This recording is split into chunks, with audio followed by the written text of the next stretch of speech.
बस। अब और कोई भी ऐसा प्राइम नंबर नहीं है जिससे वो डिवाइड हो रहा है। ठीक, इसको क्या करेंगे, इसका क्या हो जाएगा 2 इंटू 2 इंटू 101 2 स्क्वायर इंटू 101। ये दोनों जो नंबर दिए गए थे उसका हम प्राइम फैक्टर निकाल लिए हैं। अब हम उसको एचसीएफ निकालेंगे। एचसीएफ क्या होता है, ऐसा संख्या जो दोनों में कॉमन हो और दोनों नंबर में जो नंबर कॉमन होगा तो दोनों जो नंबर है जिसका हम फैक्टर निकाले हैं, प्राइम फैक्टर के रूप में लिखे हैं, जैसे यहाँ पर 2 और 3 दो नंबर हुआ और उसी नंबर के प्राइम के फैक्टर के रूप में हम दोनों नंबर को लिखे हैं। 96 का जब हम फैक्टराइजेशन किए तो यहाँ पर 2 की पावर 5 आया इंटू 3 आया, और जब हम 404 को जब हम फैक्टर निकाले प्राइम फैक्टर तो 2 की पावर 2 इंटू 101 आया। तो यहाँ पर देखेंगे कि दोनों संख्या में कौन कॉमन है, कौन नंबर कॉमन है, 2 कॉमन है। अगर 2 प्राइम नंबर कॉमन है तो देखेंगे कि दोनों में से कौन जो क्या है कि लिस्ट पावर है। तो यहाँ देख रहे हैं यहाँ 2 की पावर 2 है, 2 की पावर 5 है, जबकि हम जानते हैं जब भी एचसीएफ निकालेंगे प्राइम फैक्टराइजेशन मेथड के थ्रू तो हम लिस्ट पावर वाला नंबर लेते हैं। तो यहाँ पर क्या करेंगे, इसीलिए क्या हो जाएगा HCF of 96 404 equal to 2 square equal to 4, यही होगा। तो यही इसका क्या हो जाएगा एचसीएफ हो जाएगा। यहाँ पर अब हम आगे क्या करेंगे, कह रहा है कि जो हम फॉर्मूला ऊपर में लिखे हैं कि HCF of A into B और LCM of A into B दोनों का जब प्रोडक्ट करेंगे तो दो जो नंबर हमारे पास दिए रहेंगे उसके प्रोडक्ट के बराबर होता है। अब उसी फॉर्मूले का हम यूज करेंगे। HCF of 96 404 into LCM of 96 404 बराबर क्या होगा, दोनों संख्या के मल्टीपल के बराबर होंगे जो हमको गिवन रहेगा। क्योंकि हम एचसीएफ यहाँ पर निकाल चुके हैं, जो 4 आया 4 इंटू एलसीएम 96 404 इक्वल टू 96 404, तो वो यहाँ पर क्या हो जाएगा, इसलिए एलसीएम 96 404 इक्वल टू 96 404 बाय 4 से हम इसको क्या करेंगे क्रॉस करेंगे तो 2 इंटू 4, जब हम दोनों संख्याओं को मल्टीपल कर देंगे 24 इंटू 404 वही मेरा क्या हो जाएगा आंसर एलसीएम निकल जाएगा। तो यहाँ पर हम देखें कि जो ये हम फॉर्मूला पढ़ रहे हैं कि HCF of A into B गुणे एलसीएम इक्वल टू क्या हो जाता है कि दोनों संख्या जो ए और बी दिया उसके प्रोडक्ट के बराबर है। तो इस जो हमारे फॉर्मूला यहाँ पर दिया गया है ये बहुत इंपॉर्टेंट है। इसका यूज करके जब कभी भी 2 संख्या दिया रहे और हमको कभी भी एचसीएफ या एलसीएम में से कोई एक दिया रहे तो हम जो तीसरा है एचसीएफ या एलसीएम कोई भी निकाल सकते हैं, बहुत ही इजी। तो इस तरह से हमें ये फॉर्मूला याद रखना होगा। हम लोग आज 3 टॉपिक के बारे में पढ़े। सर्वप्रथम हम लोग देखे कि फंडामेंटल थ्योरम ऑफ एल्गोरिदम क्या होता है। उसके बाद हम लोग देखे थे कि प्राइम फैक्टराइजेशन मेथड का यूज करके किस तरह से हम कोई भी 2 नंबर रहे या 2 से अधिक रहे तो उसका हम एचसीएफ या एचसीएफ कैसे निकालते हैं। और तीसरा, अगर कोई भी नंबर रहे तो उसका हम प्राइम फैक्टर के रूप में कैसे दर्शाते हैं वो समझे। और चौथा, यहाँ पर हम देख रहे हैं कि एक फॉर्मूला जो बहुत इंपॉर्टेंट है HCF into LCM equal to A into B, और कोई भी 2 संख्या है उसका अगर एचसीएफ और एलसीएम अगर हमको निकालना हो तो इस फॉर्मूला का यूज करके हम बहुत ही इजी से निकाल सकते हैं। जिसके अंतर्गत अगर हमें 2 संख्याओं दिया रहे और एक एलसीएम दिए रहे तो हम एलसीएम बहुत ही इजी से निकाल सकते हैं। आशा करते हैं कि आप लोग इसे समझ गए होंगे। आगे जो भी थ्योरी होगा और आगे का जो भी लेक्चर है हम बहुत जल्दी प्रोवाइड करेंगे। Thank you.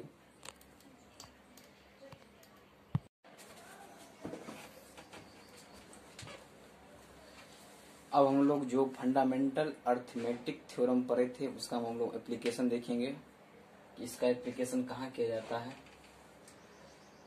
इसका हम एप्लीकेशन देखने के लिए हम एक एग्जांपल लेते हैं। दिया गया है, अगर कोई भी नंबर है, अगर 8 के पावर n है, जहां पर n क्या है, कोई भी नेचुरल नंबर हो सकता है। Check whether there is any value of n for which 8 to power n ends with the digit 0।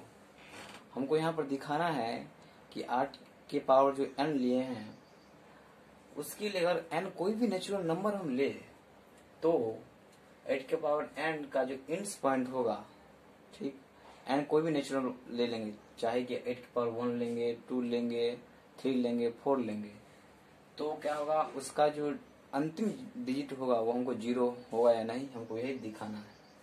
तो हम क्या करेंगे, यहाँ पर फंडामेंटल जो अर्थमेटिक फंडामेंटल थ्योरम पढ़े हम उसका यूज करेंगे और देखेंगे। अगर हम चाहते हैं कि if the 8 to power n ends with the digit 0, अगर हम चाहते हैं कि 8 के पावर n है और उसका जो इंड्स डिजिट है वो 0 हो, इसके लिए हमको क्या करना होगा, वो जो संख्या है वो 5 से डिविजिबल होना चाहिए। ये बहुत ही नेसेसरी है।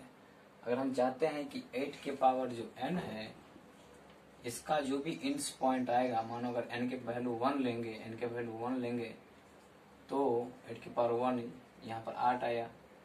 हम चाहते हैं कि यहाँ 8 नहीं आके अगर हमको 0 आए तो इसके लिए हमको क्या करना होगा, वो जो संख्या हमको आएगा जहाँ पर n का वैल्यू 1 लेंगे, 2 लेंगे, 3 लेंगे, 4 लेंगे, तो अगर 8 के पावर मानो कि हम 2 लिए तो ये क्या आ गया, 16 आ गया, जो कि 0 नहीं आया। अगर हम चाहते हैं कि मेरा इंड्स पॉइंट 0 आए उसके लिए क्या होना चाहिए, वो 5 से डिविजिबल होना चाहिए। तो यहाँ पर जो हमको नंबर दिया गया 8 के पावर n, तो हम सब प्रथम क्या करते हैं, 8 के पावर n को हम फैक्टराइज करते हैं, प्राइम फैक्टर इसका निकालते हैं। तो हम देखते हैं कि इसका 2 इंटू 2 इंटू 2 निकला, मीन्स यहाँ पर ओनली वन एक प्राइम नंबर हमको 2 निकला, ठीक। यहाँ पर हम देखते हैं कि जो prime factorisation does not contain prime number 5। जब हम इस संख्या का प्राइम फैक्टराइजेशन निकाले तो केवल ये ओनली वन 2 प्राइम जो है नंबर प्राइम फैक्टर निकला, जो कि 5 जो प्राइम नंबर है उसको कंटेन नहीं करता है। जबकि ये नेसेसरी है कि अगर कोई भी नंबर अगर वो चाहता है कि इंड्स उसका 0 हो तो 5 से जरूर डिविजन होना चाहिए, या उसके जो प्राइम फैक्टर निकलता है उसमें 5 जरूर होना चाहिए, तभी वो संख्या क्या हो सकता है, वो उसका इंड्स पॉइंट 0 आ सकता है। यहाँ पर हम जब इसका प्राइम फैक्टराइजेशन निकाले तो क्या हुआ कि देखिए सिर्फ 2 निकला और 2 के पावर 3n हो गया, यानी कि ये जो प्राइम फैक्टराइजेशन है वो क्या हुआ, 5 प्राइम जो नंबर है वो नहीं कंटेन कर रहा है। तो इससे हम स्पष्ट क्लियर हो गया कि एनी नेचुरल नंबर n, अगर कोई भी नेचुरल नंबर n ले लेंगे, कोई भी 1 2 3 4 5 6 कोई भी, तो 8 to the power n is not divisible by 5, तो वो क्या होगा, 5 से डिविजिबल नहीं होगा। क्यों? क्योंकि यहाँ पर प्राइम फैक्टर 5 नहीं आया। तो इससे प्रूव होता है कि ये जो है कि इसका जो 8 टू पावर n है, 8 के पावर n है, उसका कोई भी इंड पॉइंट 0 से समाप्त नहीं होगा, यानी उसके अंत में इंड पॉइंट 0 नहीं आएगा, ठीक, चाहे कोई भी नेचुरल नंबर हम क्यों न ले। यहाँ पर हम चलिए एग्जाम्पल कुछ लेते हैं और उसे समझते हैं।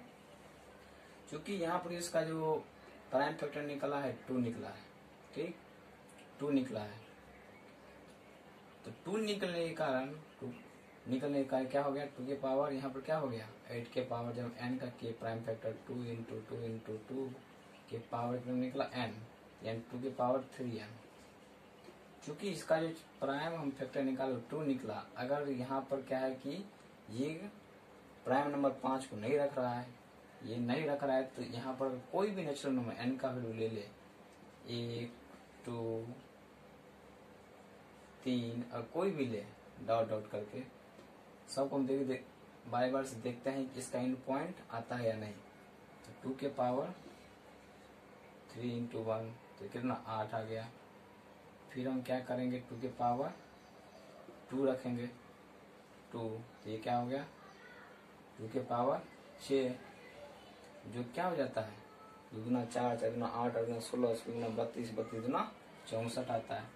इसका जो इन पॉइंट है फिर वो 0 नहीं रहा, और फिर हम क्या करते हैं 2 के पावर अब हम 3 लेते हैं, 3 into 3, तो क्या हो जाता है 2 के पावर 9, तो यहाँ से क्या बनाएगा हम देखेंगे कि ई, फिर यहाँ पे इन पॉइंट क्या होगा 0 नहीं आया।